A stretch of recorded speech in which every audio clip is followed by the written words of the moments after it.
محمد وعلى آله وصحبه أجمعين وبعد. يروي الإمام أحمد في مسنده وإمام أبو داود في سننه والإمام ابن حبان في صحيحه بسند حسن عن عبد الرحمن ابن عمرو السلمي رضي الله عنه قال: The hadith in collection of Imam Ahmad, Abu Dawood, and Imam Ibn Hibban has an acceptable chain of narration. This is a very famous hadith, and it's often, I think, I don't want to say it's overused, but I think sometimes it's used, and not those who use it don't necessarily know exactly what it should be used for.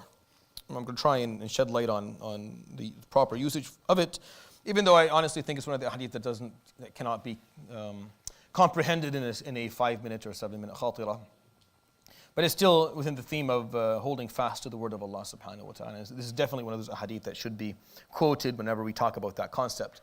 So Abdul-Rahman ibn Amr al-Sulami is one of the tabi'een, and he went with another man. I think his name is Hujr ibn Hujr, I'm not sure. Could be wrong, but he went with another person.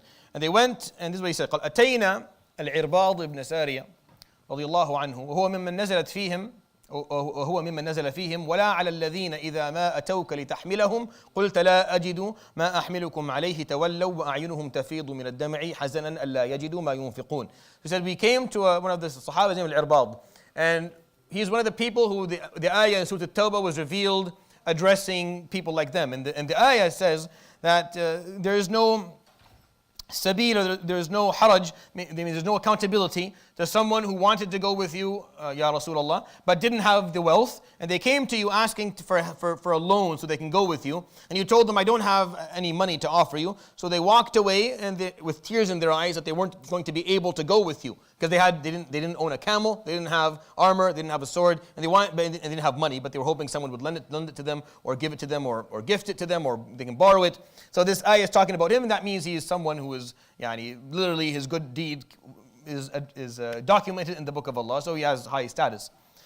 فقلنا له أتيناك زائرين وعائدين ومقتبسين. We've come to you to visit you. He was ill, he was towards the end of his life, and we've come to you as a عيادة مريض, to visit someone who's ill, and مقتبسين, we've come to learn from you. قال فقال العرباض, he just immediately he gave them this gem. فقال صلى بنا رسول الله صلى الله عليه وسلم الصبح ذات يوم ثم أقبل علينا فوعظنا موعظة بليغة ذرفت منها العيون ووجلت منها القلوب فقلنا كأنها موعظة مودع يا رسول الله فماذا تعهد إلينا. So he said one day the Prophet ﷺ prayed Fajr, then turned towards us, and he reminded us a very heartful reminder. Like it was a very moving reminder that people were crying, the hearts had moved, people actually were affected by what he said alayhi salatu wasalam that morning. Interestingly enough, we don't know what he said alayhi salatu wasalam that morning. You'll find this a lot in the hadith of the Prophet alayhi salatu wasalam, and that's normal, I think, in my opinion, that sometimes what actually affects you in life, you forget what was said and who said it. Like you'll actually forget what exactly was said and who said it. It just finds its way right into your subconsciousness, and it sits right there, and it starts actually generating thoughts and feelings and generating values and ethics, and you don't even know who taught you that. So there's a lot of people whom you owe in life that you don't even know that you owe. So make dua for them. Make dua for those who benefited you, who taught you things that you don't even remember that they taught you in this within your time. So he said something, and they said, Ya Rasulullah, it's as if you're giving us this final reminder. So what's your covenant with us? What is it that you want us to do if you're actually moving on? And they were right, because this hadith was actually like the timing for it. The Prophet ﷺ said this towards the end of his life, maybe last year of his life. فقال عليه الصلاة والسلام أوصيكم بتقوى الله. My advice for you is that you continue to observe, where the piety that you have towards your Lord. You're mindful of God. You observe where you stand from Allah subhanahu wa ta'ala, and how you are dealing with what it is that He told you to do. So it's my first wasiyah for you, that you continue to hold on to taqwa Allah. وَالسَّمْعِ وَالطَّاعَةِ وَإِنْ عَبْدًا حَبَشِيًّا. And that you continue to follow your leaders. So this, I'm not going to talk about this one because it takes a long time. I have to explain this in a lot of detail. But what he's trying to explain, alayhi salatu wasalam, is that you follow your leaders even if the person that is leading you is a slave and he's from a different continent.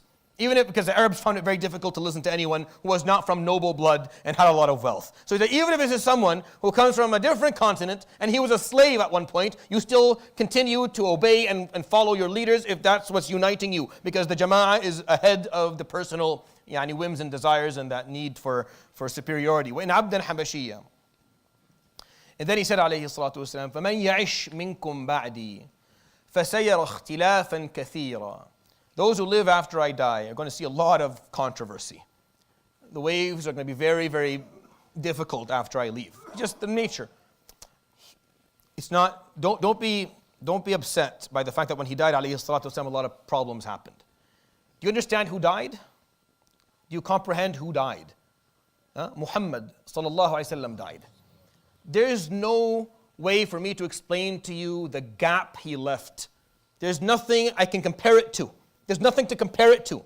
Sallallahu alayhi wa sallam, the gap, it's inevitable. He was there when he died. The gap he was going to leave was going to be beyond the ability of people to understand. It was going to take a long time for us to be able to actually fully deal with the fact that he's gone. Till this day, ask any scholar of merit, any scholar, ask them, what's the biggest musibah this ummah has ever been conflicted with? They'll tell you the death of Muhammad Rasulullah sallallahu alayhi wa sallam. Nothing. Till this day, we will never fully recover from the fact that he moved on. He's not here to answer. So that's normal. It's normal. The gap is too big. He was too influential. He left such an impact. He taught so much and he was so valuable to all of us that we can't really understand the size of the gap that he left. Anyways, so it's normal. There's going to be a lot after I die. There's going to be a lot of controversy.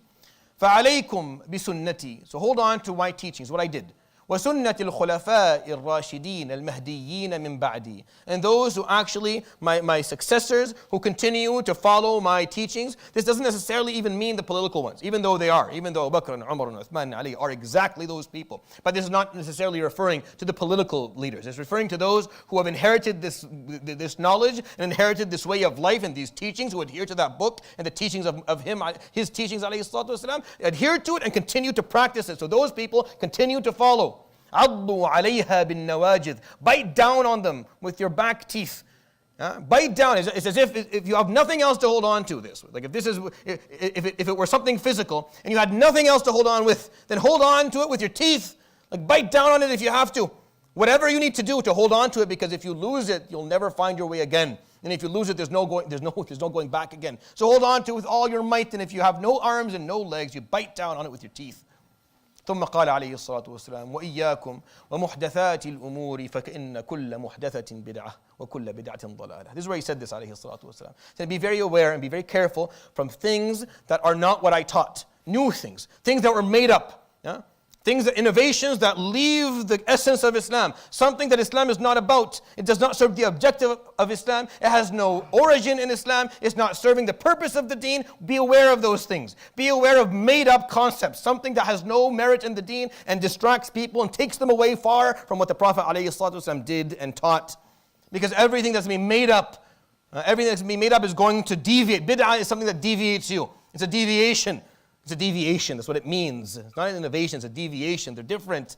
Well, they're different. It's impossible. It's a very problematic term to actually equalize. It's a deviation. Everything that they're going to come up and make up is going to be a deviation. Every deviation will lead you to falsehood, will lead you to loss. It's very important to understand. This is what he tried to teach us, alayhi salatu wasalam. I left you with what you need. Hold on to it. Hold on to what I taught. Hold on to those who continue to teach what I taught. And don't make new things up. You don't need them. They'll deviate you away from what I taught. And that's how we hold on. That was one of the last things he told the Sahaba alayhi salatu wasalam. One of the last teachings he left.